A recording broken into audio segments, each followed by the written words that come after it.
बच्चों, आपका अपना चैनल हिंदी बोधशिला इस पटल पर आपका स्वागत है। आज हम लोगों का विषय है गुण संधि। आज का विषय है गुण संधि।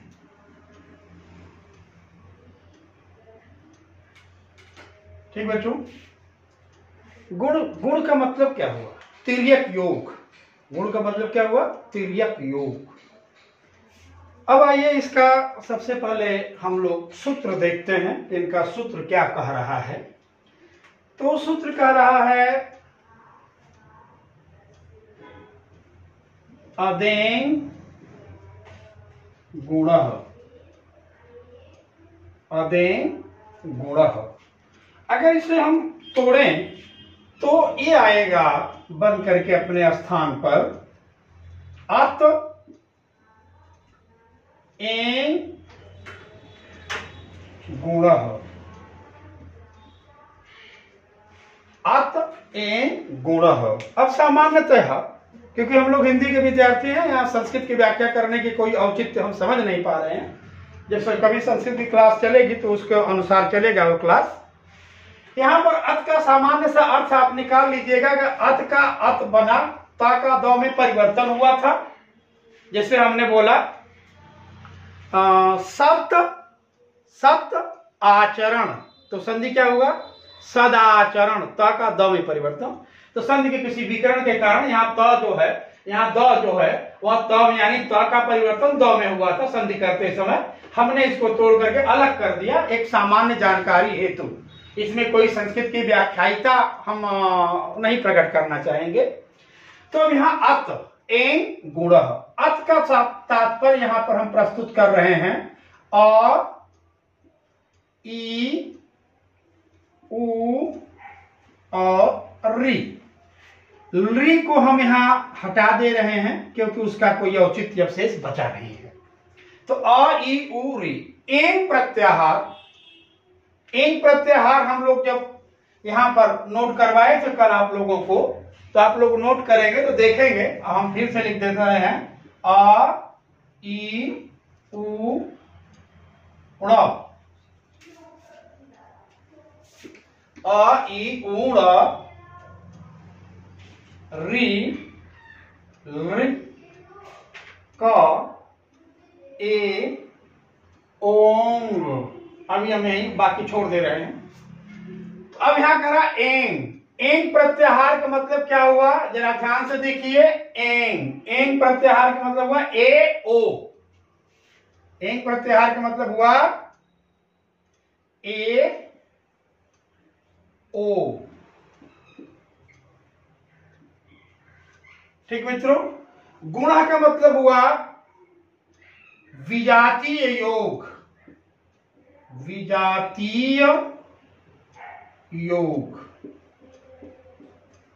ठीक बेटा। स्वजातीय योग किसमें था? दीर्घ संधि में था।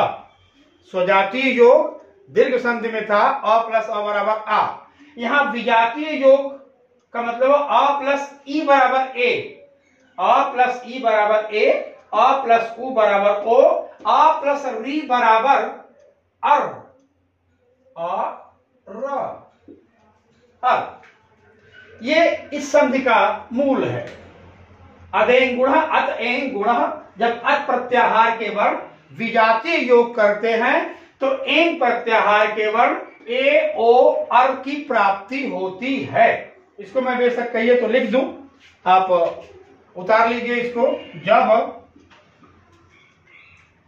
अत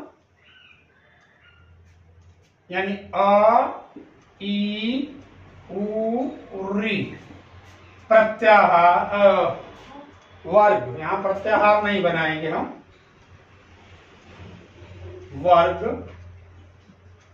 का वर्ण आपस में या अपने में विजातीय मेल करते हैं तो एंग प्रत्याहार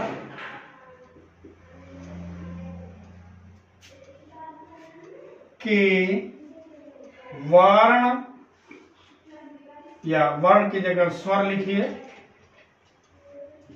के स्वर ए ओ की प्राप्ति होती है। एक सामान्य संधि का जानकारी आपको प्रस्तुत किया हूं। यहां एक कह रहा है कि जब अत प्रत्याहार या अत वर्ग के वर्ण अपने विजातीय मेल में प्रकट होते हैं तो एंग प्रत्याहार के स्वर यानी ए ओ की प्राप्ति होती है। ये हमारा है सूत्र का व्याख्या या सूत्र के एक सामान्य सी जानकारी। इसको याद रखिएगा। तो अ ई ए, अ उ ओ, अ री अर, यह है विजातीय योग। ये आप लिख लीजिए, इनको उतार लीजिए। फिर हम अब सीधे संधि पर आते हैं। बच्चों मैं इसे मिटा रहा हूं, आप कृपया इसको उतार लिए होंगे, आशा है मुझे। चलिए आइए, इसका संधि रूप क्या बनता है इसे आप देखें।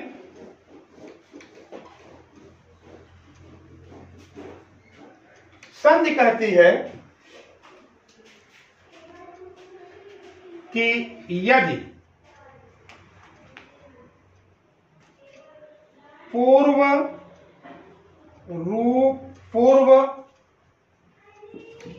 पद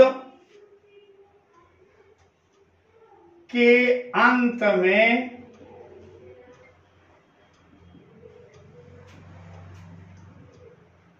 अ या आ आए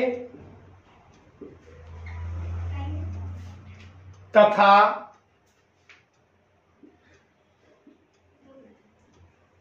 उत्तर पद के प्रथम वर्ण में, उत्तर पद के प्रथम वर्ण में ह्रस्व या दीर्घ ई उ री आए तो संधि होने पर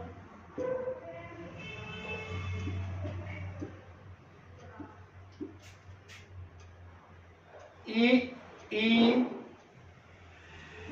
ए में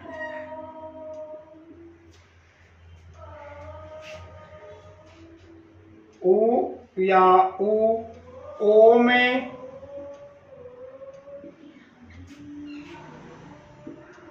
री या री अर में बदल जाते हैं।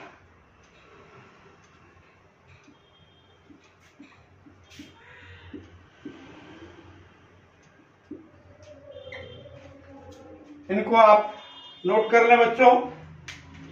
यदि पूर्व पद के अंत में अ अथवा आ आए तथा उत्तर पद के प्रथम वर्ण में ह्रस्व या दीर्घ ई उ री आए तो संधि होने पर ई ए में, उ ओ में और री अर में बदल जाता है। इसको आप उतार लें। अब हम इसका उदाहरण आपको देना शुरू करते हैं। आप देखिए,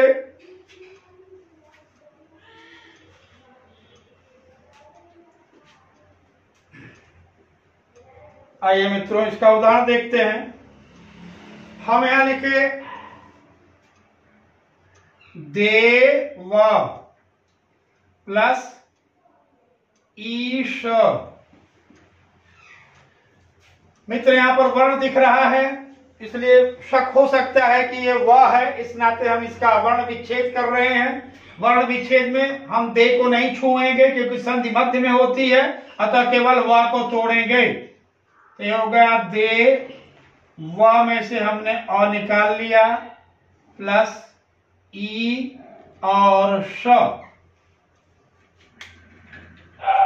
अब देखिएगा आतेन गुणा हो जाएगा, अ के कारण ई क्या बनेगा, ए बनेगा, यानी अ और ई मिलके क्या बने, ए बन गए।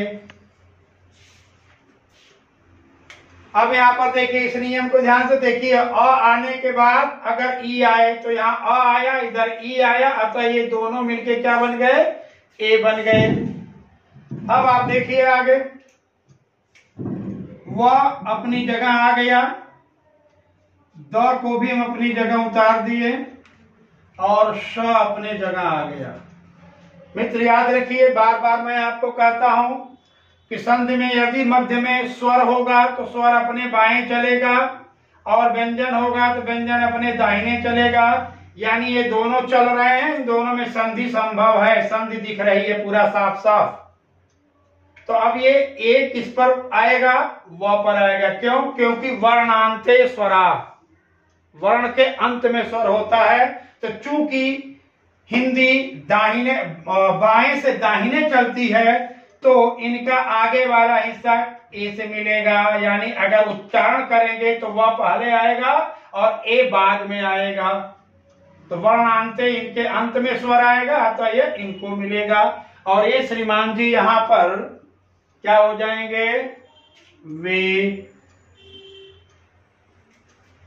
ये दोनों लोग मिलकर के वे हो गए, दे अपने जगह आ गए और श अपने जगह आ गया।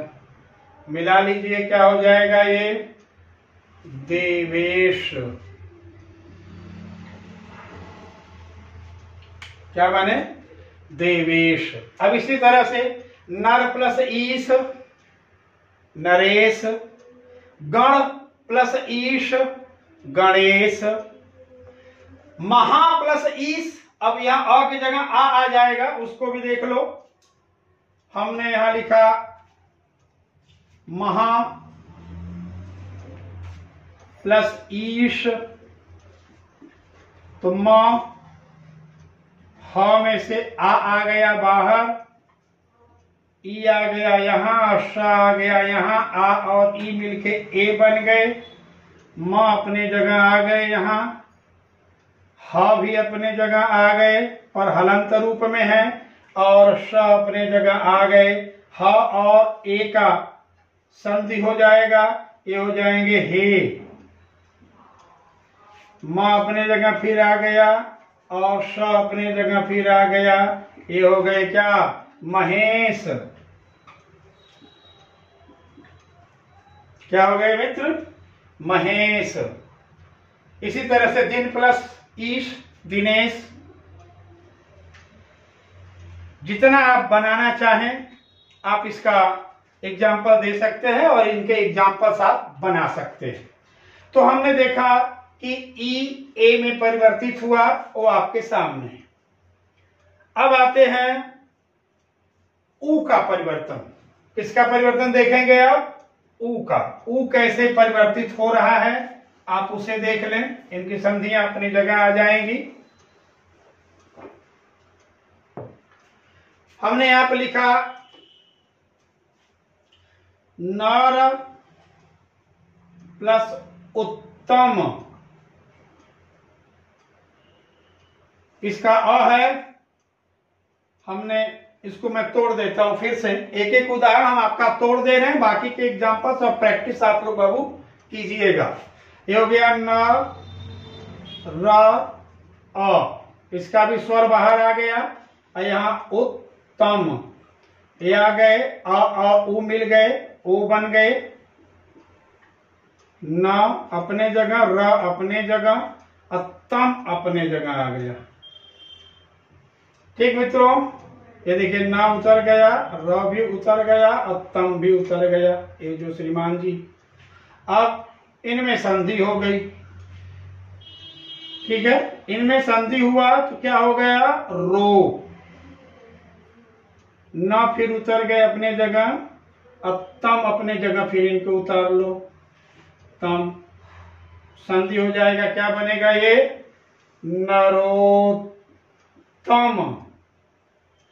ये इसलिए मैं तोड़ रहा हूं मित्र, आपको बार बार ये तोड़ करके इसलिए दिखा रहा हूं क्योंकि इसका विच्छेद करने में आपको सुविधा हो जाएगी। संधि के शब्द और उदाहरण तो बच्चे याद कर लेते हैं, उनके पास संधि के याद रहता है, लेकिन जब उनको विच्छेद करने के लिए आता है तो विच्छेद करने की स्थिति में वो फिर घबराने लगते हैं और नहीं समझ पाते कि कौन सा स्वर किधर जाएगा। यहां अगर आप इसको इस हिसाब से पढ़ेंगे, इस हिसाब से जोड़ेंगे तो तोड़ने की कला आपको ऑटोमेटिक डेवलप हो जाएगी। अतः मैं एक एक वर्ण को तोड़ करके आपके सामने जोड़ना बता रहा हूं, इसी क्रम से वापस चलना होगा। अब जैसे नरोत्तम हो गया, इसी तरह से पुरुषोत्तम हो गया, या इसी तरह से भाग्य उदय, भाग्य उदय क्या हो जाएगा, भाग्योदय। गंगा उदक, गंगोदक। सूर्य उदय, सूर्योदय। चंद्र उदय, चंद्रोदय। तमाम शब्द आप प्रैक्टिस में लीजिए और उनको बनाइए। नरोत्तम हो गया, हम सूर्योदय को भी एक और तोड़ देते हैं, उसको आप ध्यान से देखिए। हमने यहां लिखा सूर्य प्लस उदय। तो मेरे बच्चों सु और यहां पर इनको निकाल लिए, ये आ गए बाहर। उदय ये हो गए, आ और उ मिलके ओ बना, इस ओ को अपने जगह रख दो। सु को भी उतार लो और इस श्रीमान जी को भी उतार लो, हलंत के साथ प्लस कर लो। यहां द यहां आ जाएगा। ये क्या हो गए, य और वो मिलके ये इस पोजीशन में आ गए।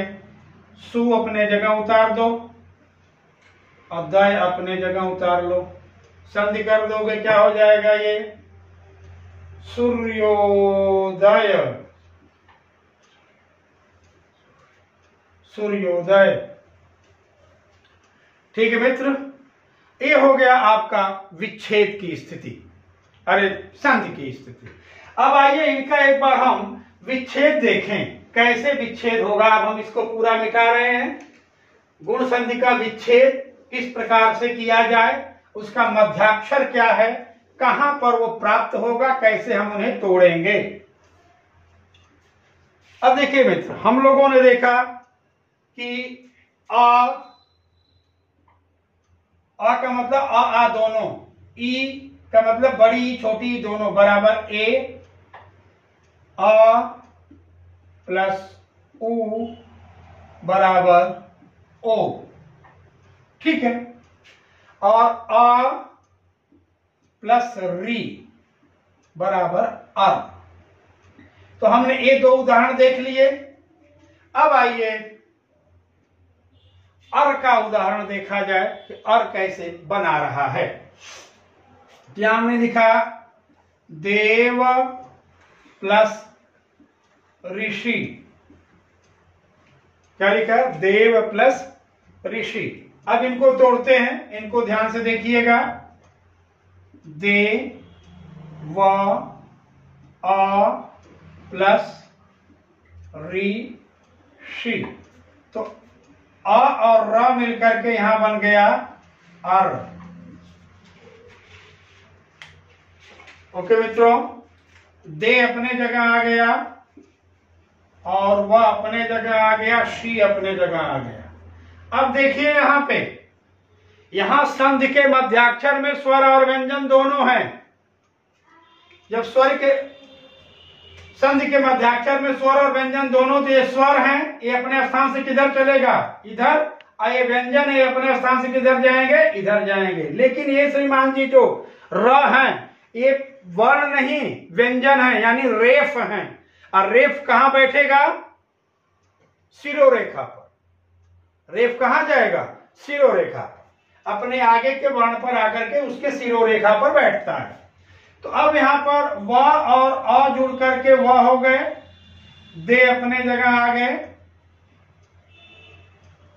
अब ये री क्या है, आधा है, तो आधा री यहां से उड़ेगा और यहां आके बैठेगा। तो क्या हो जाएगा, यहां सी क्या बन गए, देवार्षि। देव ऋषि, देवाऋषि। इसी तरह से योग ऋषि, योगर्षि, राज ऋषि, राजर्षि।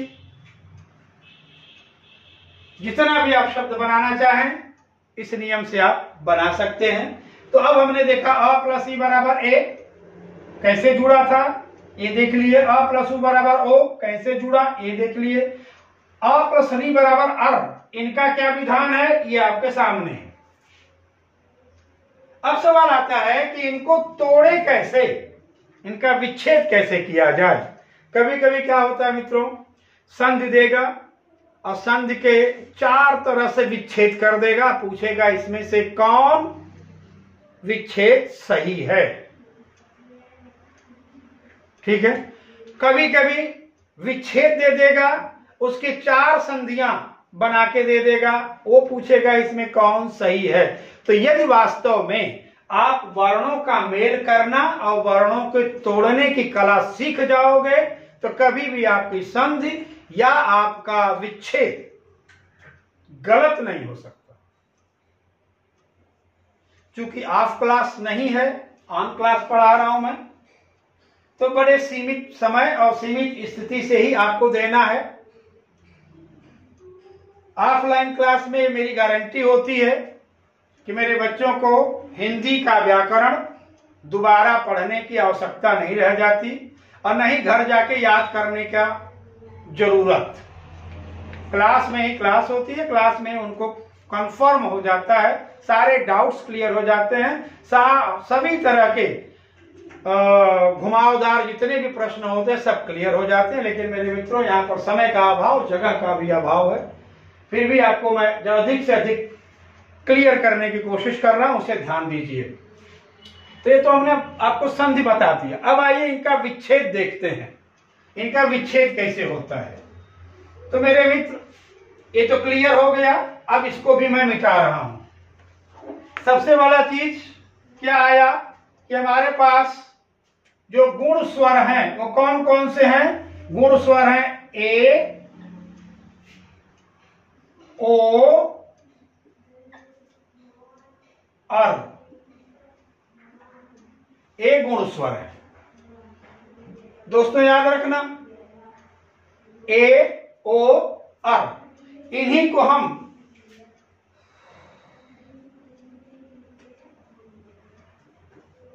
गुण स्वर भी कहेंगे, गुण संधि का मध्याक्षर भी कहेंगे। इन्हीं को गुण संध्याक्षर भी कहते हैं। ये गुण स्वर भी हैं, संधि का मध्याक्षर भी हैं और गुण संध्याक्षर भी हैं। अब इसका मतलब क्या हुआ मित्र, अब देखिए ये जुड़ा हुआ ये गुण है, ये किससे किससे बना था, अ प्लस ई से।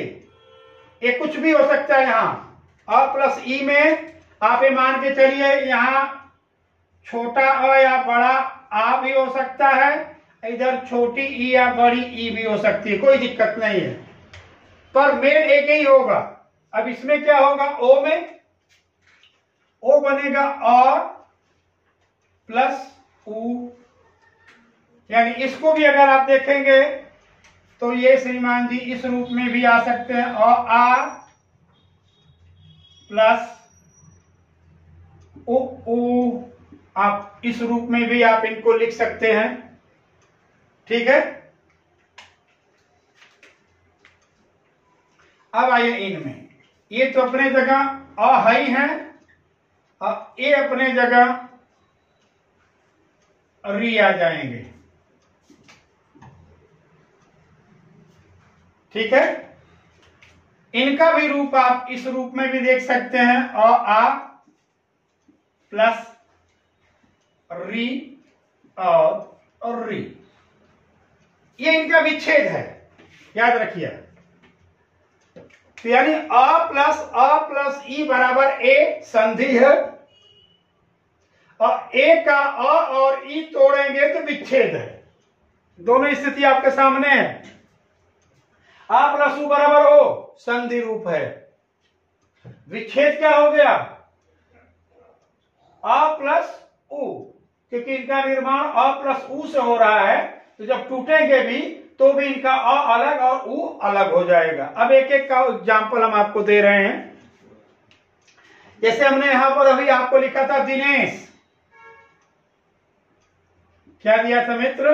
दिनेश। अब इस दिनेश पर गौर कीजिए आप, ठीक है। अब ये दी, दी क्या है? छोटी ई की मात्रा है। छोटी ई मूल स्वर है, छोटी ई मूल स्वर है। ये किसी से मिलकर नहीं बना है कि हम इसे तोड़ेंगे, अतः इसमें कोई संधि नहीं है। अब आइए यहां ने, ने में क्या है? ए है। ने में क्या है? ए। और यहां आ गया श। इसमें भी टूटने का या विच्छेद होने के कोई जगह नहीं, तो मध्याक्षर क्या मिला? ने। ने में क्या लगा है? ए। ए कैसे बना है? और ई से। ध्यान दीजिएगा, किससे बना है? और ई से। अब इस न का जब ए निकल गया तो न क्या हो गया? आधा, हलंत हो गया। अब ये श्रीमान जी यहां आएंगे और किस रूप में आएंगे? हलंत रूप में आएंगे, क्योंकि इनका स्वर निकल गया बाहर। वर्ण का स्वर निकलेगा तो वर्ण व्यंजन बन जाएगा। वर्ण का स्वर निकलेगा तो वर्ण व्यंजन बन जाएगा। ये दी आ गए अपने जगह। और अब यहां पर ई, अब हमको निकालना है ईश, तो ये हो जाएंगे बड़ी ई, और श आ गया अपनी जगह। इनका हम संधि कर दें, इनका संधि करेंगे तो क्या बन जाएंगे? ये न। क्या बनेगा? न। ये हो गए दी। अब इधर क्या बचा? ई और श, तो दिन प्लस ईश। कैसे टूटे देख लीजिए, दिन प्लस ईश। ठीक मित्रों, तो दिन प्लस ईश हो गए। अब आइए ऊ को भी तोड़ दें। ऊ देखिए कैसे टूटता है, इनको भी आप जान लें। हमने यहां लिखा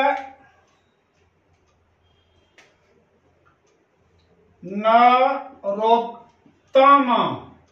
मध्याक्षर में क्या मिला आपको? संधि का मध्याक्षर क्या है? ओ। संधि का मध्याक्षर है ओ। अब ये ओ कैसे टूटा?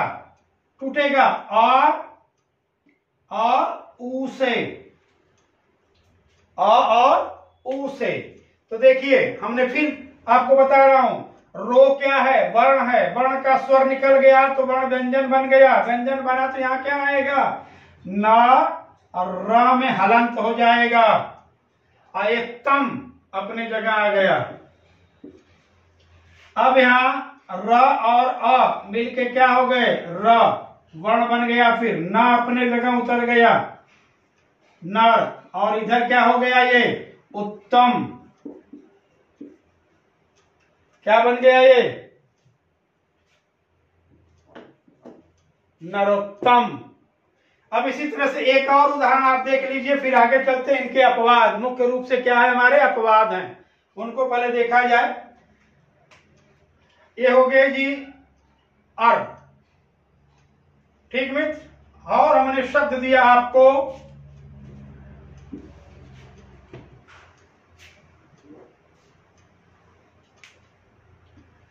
देवर्षि। क्या दिया? देवर्षि। अब यहां पर देखिए देवर्ष में क्या है? अर है। देवर्ष में क्या है? अर है। अब यहां पर तोड़िए आप, क्योंकि अर जहां आएगा, अर जहां आएगा वहीं पर टूटेगा। तो व का अ, ये जो श पर बैठा है र, यही है ना ऋषि। तो अब यहां पर मैं तोड़ा, दे को अपने जगह कर दिया, व को भी निकाल के आ को बाहर कर दिया। और ये गया है, ये र यहां से गया है अ के साथ से, तो हम इनको यहां से उठा करके यहां लगा दिए, तो शेष क्या बचेगा अब यहां सी, शेष क्या बचा सी। अब ये आ गए यहां, मिल जाएंगे देव, हो गया देव। अय र अपने स में री में परिवर्तित हो जाएगा, र का परिवर्तन फिर कहां हो जाएगा री में, और सी यहां आ गया, क्या हो गया ये देव ऋषि, देव ऋषि। देवर्षि जब तोड़े तो व और र, अ और र अर बना, तो ये अ व को दे करके हमने बाहर कर लिया, निकल गए बाहर, और ऋषि अपने जगह, र का परिवर्तन री में आकर के ऋषि अपने जगह आ गया। ये आपका मेरे मित्रों विच्छेद का नियम है। इसके गौर से अगर आप देखेंगे, जो एक एक का ही मैंने विच्छेद किया, इस तरह से आप दो दो चार चार शब्दों का शब्द सिद्धि कीजिएगा, अपने आप आपको इनको तोड़ने का विधा हो जाएगा। जोड़ने के लिए ऊपर जाइए, तोड़ने के लिए नीचे आइए, उसी हिसाब से यहां पर भी अपने शब्दों का चयन कीजिए और शब्दों को उसी हिसाब से तोड़िए। ठीक मित्रों, ये हो गया आपका गुण संधि और उसका विच्छेद। गुण संधि हो गई और इसका क्या हो गया, ये विच्छेद हो गया, व विच्छेद। अब आते हैं मित्र, कुछ ऐसे भी शब्द हैं जिनमें गुण होने का विधान होता है, पर गुण की जगह वह वृद्धि या अन्य किसी संधि में चले जाएंगे, पर गुण नहीं होंगे। ऐसे कुछ शब्द हैं, उनको आप बताइएगा कुल, तो हम आपको, आइए थोड़ा आपको बस एक दो, समय का अभाव है इस नाते थोड़ा एक दो उसको देख लिया जाए जो इसके अपवाद हैं। अपवाद की स्थिति में आते हैं मित्र, अपवाद देख लीजिए। अब उन अपवादों का संस्कृत में अपना सिद्धांत है, ये बात नहीं है कि वो बिना सिद्धांत के अपने आप पर जोड़ दिए गए हैं। संस्कृत में उनका अपना सिद्धांत है, लेकिन हिंदी में यहां आपके लिए वो अपवाद शब्द के रूप में दिखाई पड़ेंगे, ठीक है, और अपवाद के रूप में पूछे भी जाते हैं। जहां संधि होते हुए भी संधि न की जाए वो प्रकृति भाव है, ठीक है। यहां संधि है पर वह संधि किसी कारणवश, कारक के कारण, समास के कारण या अन्य किसी पदेन प्रक्रिया के कारण संधि न की जा रही हो, वहां पर भी प्रकृति भाव या अपवाद मान लिए जाएंगे। तो एक दो उदाहरण आप लोग उसके भी देख लीजिए, उससे आप लोगों को हो सकता है कि सुविधा हो। जैसे हमने यहां लिखा अक्ष, अक्ष होगा ऊहनी, ऊहनी। अब साफ साफ देख रहा है यहां कि अक्ष ऊहनी में यहां पर अ प्लस उ बराबर ओ होना चाहिए, अ प्लस उ बराबर ओ, लेकिन यहां ये नहीं हो रहा है। ये क्या हो रहा है, यहां अक्षौहिणी हो जा रहा है, यानी अ प्लस उ बराबर ओ। देखिए छ में अ है प्लस उ बराबर ओ न होकर ये अव हो रहा है। क्या हो रहा है, अव, यानी गुण संधि होते हुए भी हम गुण संधि ना करके वृद्धि कर दिए, वृद्धि आदेश हो गया। वृद्धि आदेश होते क्या हो गया, अक्षौहिणी। क्या बना ये, अक्षौहिणी। अक्षौहिणी एक सेना होती है जिसमें कि आप ये मान करके चलिए कि लगभग 21,800 के आसपास रथ होते हैं, लगभग इतना ही हाथी होते हैं, 10 लाख के आसपास उनमें पैदल सैनिक होते हैं। इस तरह से उन सैनिकों के एक समूह को अक्षौहिणी कहा जाता है, जबकि यहाँ पर है अक्षौहिणी। अब यहाँ एक परिवर्तन और है मित्रों, उसको भी जान लीजिए। क्या वो परिवर्तन है? नी का अणी में परिवर्तन। नी में परिवर्तित हुआ। आप सवाल कर सकते हैं कि सर यहां तो लिखा गया अक्षौहिणी, तो अक्षौहिणी होना चाहिए, अक्षौहिणी क्या हो गया? क्योंकि ये भी एक संधि है, ये भी एक संधि है। कौन सी संधि है? न का ण में परिवर्तन। न का ण में परिवर्तन जब री रस्व के कारण न में परिवर्तित होता है, जैसे हम उसका भी एक आपको उदाहरण दे देते हैं। यहां पर हमने यहां लिखा प्र प्लस नाम, इसकी संधि क्या होगा? प्रणाम। या हमने यहां लिखा कृष प्लस न, तो ण में परिवर्तित हो गया, क्या हो गया ये? कृष्ण। उसी तरह से विश्व प्लस नु, विष्णु। परि प्लस मान, परिमाण। तो न का ण में परिवर्तन होता है, वही परिवर्तन यहां पर नी में परिवर्तित हुआ है उसी सिद्धांत के अंतर्गत। तो देखो मित्रों, कहने का तात्पर्य है कि यहाँ अ प्लस उ बराबर ओ गुण संधि होते हुए भी हम गुण संधि ना करके हमने वृद्धि का आदेश कर दिया। जब वृद्धि का आदेश हो गया तो ये शब्द गुण से निकल करके गुण का अपवाद बन गया। ठीक है, आइए एक उदाहरण और हम आपको दे दें।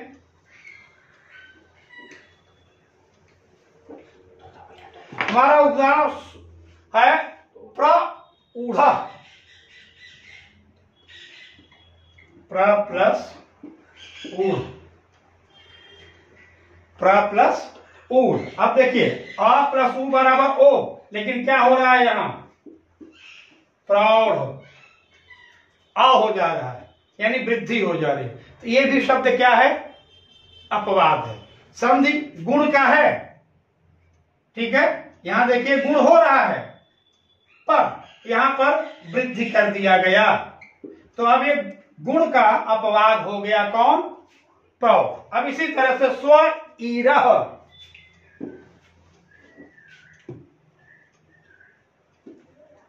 स्व प्लस ईरह, यहां पर भी देखिए आपको गुण है, क्योंकि अ प्लस ई बराबर ए, लेकिन यहां क्या हो रहा है?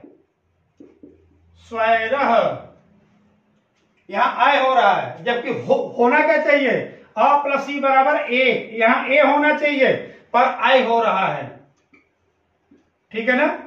यानी गुण की जगह पर वृद्धि आदेश हो गया, अतः यह भी गुण संधि का एक अपवाद है।